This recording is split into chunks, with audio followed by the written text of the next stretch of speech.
If you're looking to buy in the next 6 months to a year, then you clicked on the right video. I'm going to share with you some tips and some tricks that are actually going to help you prepare for when that time comes. If you like more content like this, please leave a thumbs up, subscribe, and also share it with somebody that might benefit from this video. So I know buying a home could be pretty daunting or hectic or one of those things that seem like it could never be attainable, or it just might take a long time. Don't worry, I got you guys. I'm gonna try to make it as simple as possible when it comes to actually qualifying and getting ready for a home. I'm gonna be sharing some of my tips that I share with my clients that are about a year to 6 months out. And if you stay till the end, I'll actually share a bonus tip that they actually did that benefited them greatly when it came to actually getting their home. Let's get these things started. So I'm actually going to share with you the 4 things that lenders look for when getting qualified for a home. The first thing being is going to be your credit score. They want to make sure that your credit score is above a 640. If you go even higher than that, it just makes sure that you are now going to have a better interest rate. So better credit score, better interest rate. So just think about it that way. But 640 to at least get in the game, and that's the rule of thumb. Yes, you could get sometimes pre-approved with a lower credit score, but I would just say if you're still looking 6 months to a year out, this is a perfect time to find a trusted credit card repair company that's actually going to help you and help you dispute these items on your credit report to help boost up that credit score if you had anything that was in collections and things like that. Or if you just need to pay off things and you need time to pay them off, this is a perfect time to start paying those things down so you could also boost up your score. The second thing they're going to look for is actually your job history. So they want to make sure you have a solid job history. It's 6 months and above if you're employed or a W-2 worker. But if you're a self-employed worker like myself, then it's 2 years of tax returns. They want to make sure that you have steady income in both realms. There's actually a couple of things that still may qualify you. So one being, if you just got out of college and you got your degree, as long as you apply your degree to your job or your career, then it still counts as job history. So that could be a bonus for people that are just getting out of college and are making good money now and they want to buy their very first home. Another one being is if you transfer jobs. So it has to be in the same field. So say you move state, but it's a whole different company, the same kind of career field or job that you're doing, then it still qualifies you. So that's the beauty about it. So like say if you're coming all the way from New York and you're coming to California, but you had to transfer jobs, but it's in the same realm and it's the same things that you're doing, you're still qualified.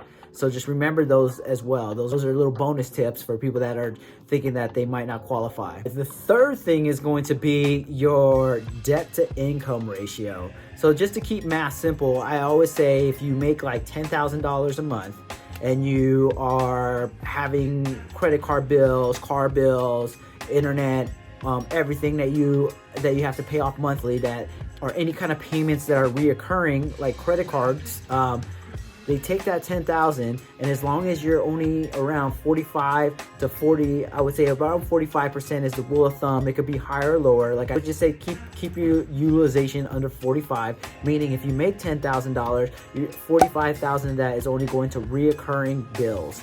So if you're over that, you might not qualify because you might have too much debt. So I've seen that happen with a couple people where they have great income, but they just have too much reoccurring debt. So the lower the debt, the better the better buying power you'll have. And that's something that they're going to look at as well. So even though, like I said, please advise, if you make good income, maybe it's time to start getting rid of those monthly subscriptions that you don't use. Maybe it's time to start looking at your finances and really diving down to what's really important. But subscriptions would be probably one of the ones I would look at, and credit cards, just to get those paid off.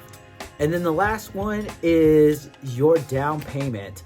I say this is the last one because typically if you're in good standings in all those first 3, you'll usually get the benefits of actually getting down payment assistance or grants or anything like that if they're available in your area. In California, we have a couple grants that are available and they're very great. Like one of the programs that I actually use for my client is actually a 10% equity builder. I don't know if it's gonna keep on continuing. I think they were discontinuing it because they already hit their max. But the great thing about this program is that she got 10% down of free money as long as it's a primary residence and she lives in her house for 5 years and it's primary. It's actually free money for her. So now she came out of pocket.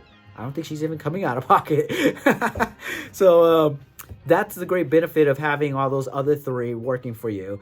But if you do want to use your own money or you do want to use down payment, the lender's going to want to factor that in. To give you an example, an FHA loan, which is a Federal Housing Association loan, minimal down is about 3.5%. But they usually call it a first-time home buyer program, which it technically is because it's FHA loans are usually meant for your first home or your primary home. The second one is going to be a conventional loan, and a conventional loan could be anywhere between 3 to 5% down.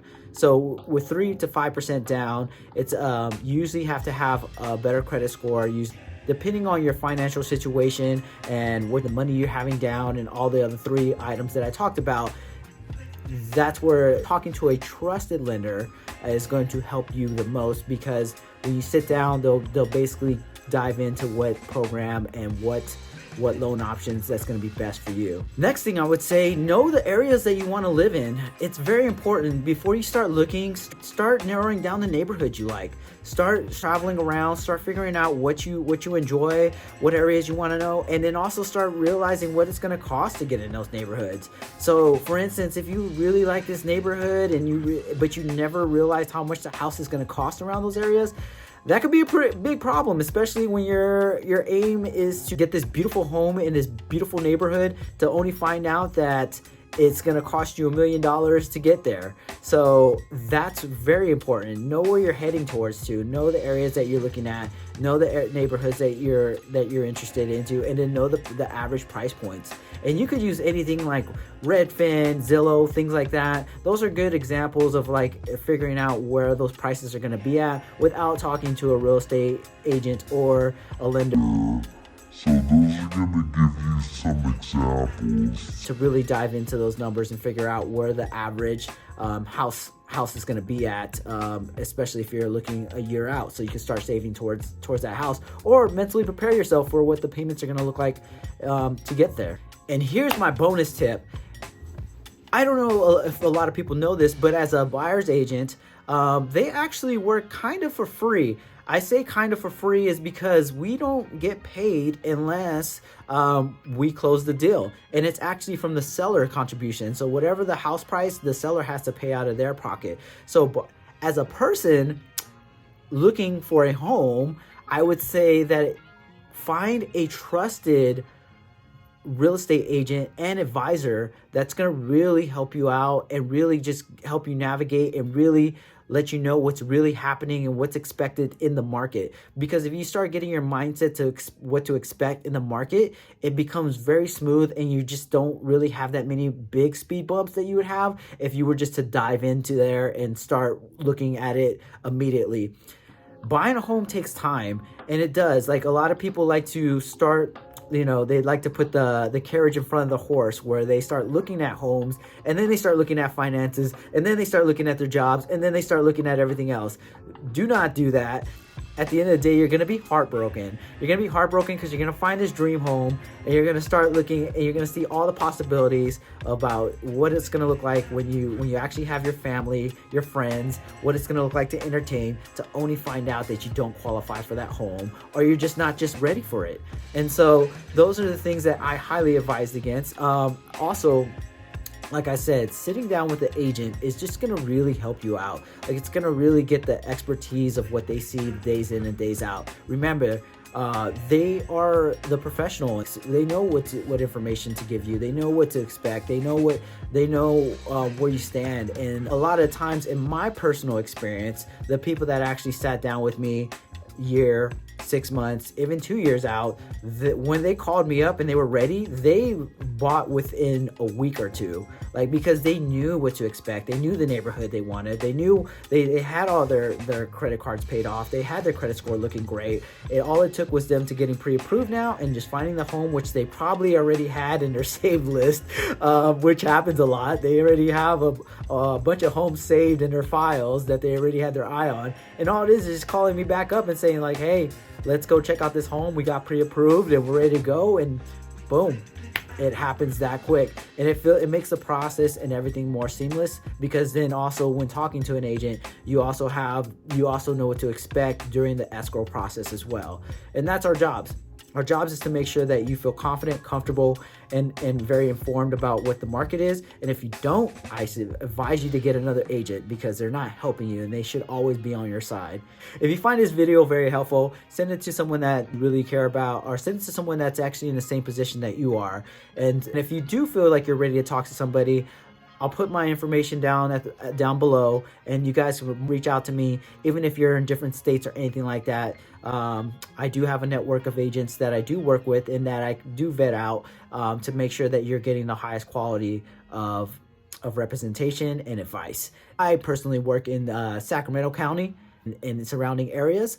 So unfortunately I can't help you out if you're in Idaho or Washington or Florida or something like that, but I do definitely can find you someone that's going to definitely be in your corner. So if you made it this far, I really appreciate you guys. If you don't mind me doing a favor, subscribe, like, and join the channel, and then I'll also be posting more tips, tricks, and then market research and data to help you understand what's happening with today's market, and also share some fun stuff as well. I'll be doing some events, I'll be doing some home tours, I'll be doing things like that. So if you find that all entertaining and fun, like I do, then yeah, I look forward to helping you out in any way I can. And if you have any questions, or if you want to dive into anything else, leave a comment down below and I'll try to answer them to the best of my knowledge and get back to you as soon as possible. Thank you so much.